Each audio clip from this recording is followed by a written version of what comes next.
I can't stop doing that and I look like a fucking horse. It just helps me. I think it must have something to do with anxiety and breathing. Yeah. Maybe not anxiety, but just I tend to not breathe, and it's something that I have to remind myself to do all the time because I'm an excitable person. Plus, there's a camera in my face, and gotta remember to breathe. Living in this tiny house has changed my life.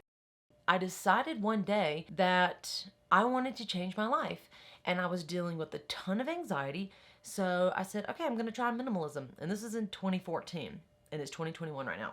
So I got rid of all my stuff, and I ended up moving out to Colorado from North Carolina and renting this tiny space. So I had to get rid of pretty much everything I own because there's no space in here. See, we forget to breathe. Anyway, I have lived in this tiny space on and off for the past 3 years. So the first thing that I've noticed that has altered my experience with my own anxiety is waking up with the sun. I believe that getting in tune with your circadian rhythms, waking up with the sun and going to bed not too far after the sun has gone down. I try to go to bed within the 9 o'clock hours, and sometimes it's like right after 10. But I have found that I just have much less anxiety now that I'm waking up and I'm feeling productive, and it's right when the sunlight is coming in. I don't know, it's just an amazing feeling. Another thing was that when you have a bunch of objects in your life, you are energetically connected to them. Now, whether that is true or not, I cannot prove it, but I know from experience that when I got rid of that stuff, and we're taking a breath, that I felt physically lighter. You would not even know. I'm telling you, you have to believe me. I didn't even know that stuff was holding me down. I just knew that I was having a lot of anxiety in my life and I just needed a big change. Even though I could intellectually comprehend that I decided like I was going to travel across the United States and I couldn't take all this shit and I didn't want to pay for a storage unit. But I did not know when I got rid of all my stuff, I'm talking about a couple storage units worth of stuff. It wasn't like dirty hoarder stuff. It was like nice stuff I was collecting. I just felt so free. And I think it's in Buddhism, they say that attachment is the root of all suffering. And it's so true. And that is not only attachment to things, but attachment to outcomes and expectations of others and, how we expect each other to treat each other and what we think we deserve. And besides that, but like our attachment to items. With social media, and especially in the Western world, we're brought up trying to compete with the Joneses or whatever the saying is, have this certain car, this certain look. And it was a huge test to my ego because I used to be into fashion and all this stuff. I'm telling you. And I mean, I look presentable, I look fine, but it's not something that I'm obsessed with. To buy these things that I thought was enriching my experience. After I took everything away, it's just amazing. I cannot express the feeling to you. There's a lot of gray area around tiny houses, but I just want to tell you, it is worth it. If you look at those pictures and those videos of people living in them, I've been doing it off and on since 2016, and it has changed my life.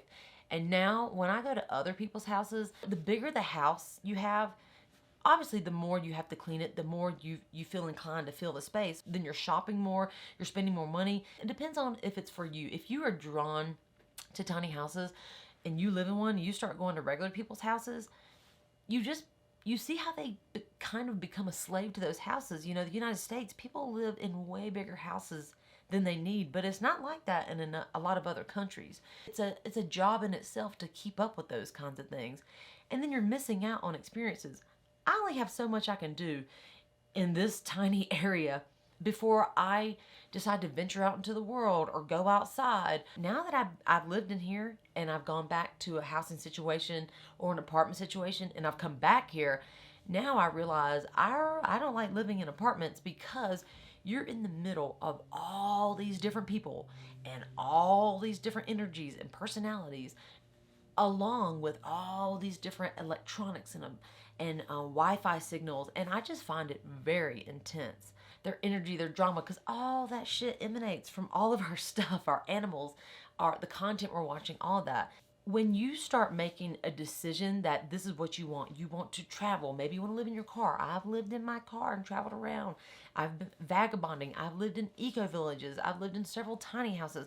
When you decide this is what you want to do, you have to take action to go in that direction. And that is how manifestation works. If you're into that whole thing. I trim weed in the cannabis industry. I don't make a lot of money. But once I decided this is what I wanted and I started having really good feelings around it, then I started reaching out to people. I started traveling. Then things started coming my way. So it has to be inner intention, thinking about what you want, believing it's possible, feeling good about it, and outer intention, making moves to make it happen. And I'm telling you, that's how your dreams come true. That's how situations come true. Tiny lights. I mean, how can you not tiny lights in a tiny house? It not only feels cute and quaint, but you end up saving money because I can't shop. I can't fit a bunch of stuff in here. And so the things that I get are super intentional. The amount of food that I buy, I make sure I don't waste what I buy. I don't just have closets and cabinets that stuff can get lost in. I can see everything that I have, and so it doesn't get junky. But before I came here, I had a lot of shit. So this was like getting scared straight, like an immersive experience. When I was getting rid of all my stuff in those storage units, I bawled my eyes out for like 2.5 weeks. I didn't want to leave it. I was trying to sell my stuff. And my sister, she said, you gotta let it go. You gotta let it go. And I just gave it all away. And I could not believe how painful it was. I was actually disgusted with myself at how painful it was to get rid of stuff. So this was in 2015 when I did that and started traveling. And you know what? I have done it several times since then. I wasn't automatically cured. Since then, I have collected tons of shit. And then I found myself in a situation where I'm like, uh-oh, I can't have this. Or I don't want to be like this again. Just recently, I gave away 25 of my crystals. Yes, I'm talking like crystals. I had collected too many crystals and it was starting to get junky. And I was like, and I felt connected to these beautiful crystals I've been collecting. And I said, you know what? The feeling of happiness is within me. I don't need this outside shit. You don't need this outside shit. And so although it was painful again to give away those crystals, just knowing that I'm in control, not things on the outside, even if they are beautiful objects like crystals that have energetic frequencies that I love and work with, fuck it.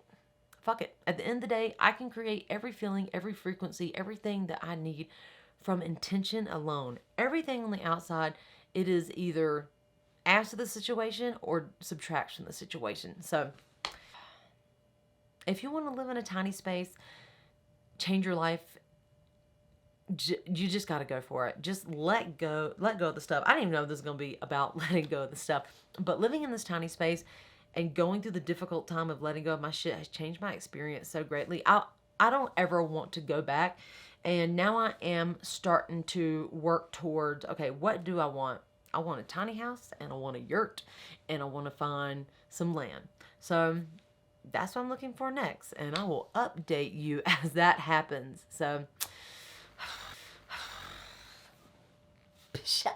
I don't even know. That's your motivation for the day. Thank you for watching. My name is Blair with the Freed Perspective. I love you. Have a wonderful day. And hey, you're having a great day. That is what I have been saying. I am feeling it. I love it. I call it. I say it for you. Even if you wake up and today is a weird day, you're having a great day. Every moment is a moment to turn it around, perceive things different. You're having a great day. You are. You're alive. You're watching this. We are so lucky. High five. Pew. Don't forget to like and subscribe if we are BFF. Bop, bop, bop, bop.